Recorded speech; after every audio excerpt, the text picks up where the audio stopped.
তো আজকে রান্নার জন্য করব হচ্ছে পনির রাইস। তো পনির রাইস করার জন্য আমি এখানে চাল 1 ঘন্টা আগে থেকে ভিজিয়ে রেখে দিয়েছি, নরমাল মিনিকেট চাল। আর এখানে হচ্ছে গিয়ে একটুখানি পেঁয়াজ গ্রেট করেছি, একটুখানি টমেটো গ্রেট করেছি, একটুখানি আদা গ্রেট করেছি। তোমরা চাইলে একবার রসুন দিতে পারো, আমি রসুন অ্যাড করিনি। আর তাছাড়া তারপরে এখানে পনিরটাকে আমি এখানে ম্যাশ করে রেখে দিয়েছি। তো চলো শুরু করা যাক।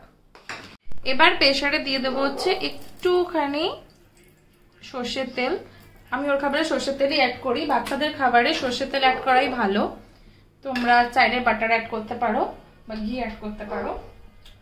আচ্ছা, এবারে এখানে তেলটা গরম হয়ে গেলে দিয়ে দেবো হচ্ছে পেঁয়াজটা, আদা, টমেটো, রাখ ছিল সব দিয়ে দেবো।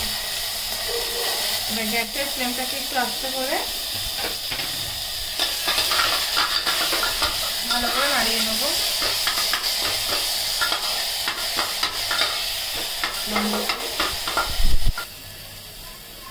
এবার এর মধ্যে অ্যাড করে দেবো একটুখানি হলুদ।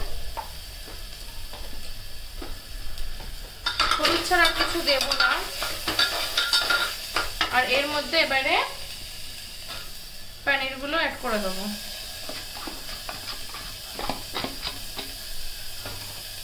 এবার একটু পনির দিয়ে সব মশলা দিয়ে ফ্রাই করে নেব।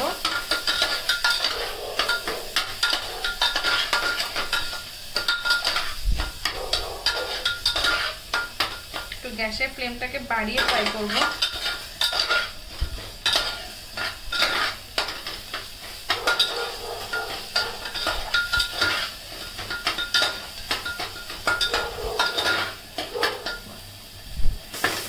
একটু ভাজা ভাজা হয়ে গেলে এর মধ্যে জল অ্যাড করে দেবো।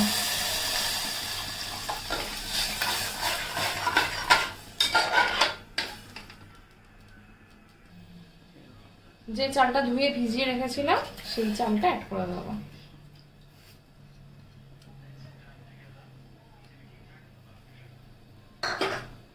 তারপরে ভালো করে নাড়িয়ে এটাকে, গ্যাসের ফ্লেম কিন্তু বাড়ানোই আছে, এটাকে একটুখানি চাপা দিয়ে দেবো। এই যে পুরো জল শুকিয়ে গেছে। এবার এখানে আর একটু জল অ্যাড করে, তোমরা পরিমাণ মতো জল অ্যাড করবে, অ্যাড করে প্রেসারের ঢাকনা আটকে দেবো। তারপরে 5 থেকে 6টা সিটি দিয়ে নামিয়ে দেবো।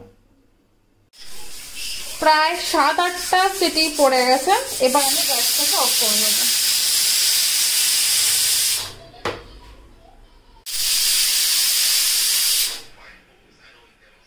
তো প্রায় 10 থেকে 15 মিনিট পর আমি প্রেসারের ঢাকনাটা খুলছি। দেখো, এবার এটাকে আমি স্ট্রেনারে করে নেব। তো আমি এভাবে স্ট্রেনারে ছেঁকে নিই। তোমরা চাইলে হ্যান্ড ম্যাশ করে খাওয়াতে পারো, যেহেতু আমার বেবি হ্যান্ড ম্যাশ খেতে পারে না, তাই আমি স্ট্রেনারে করে নিচ্ছি। এরকম টেক্সচারে এসছে।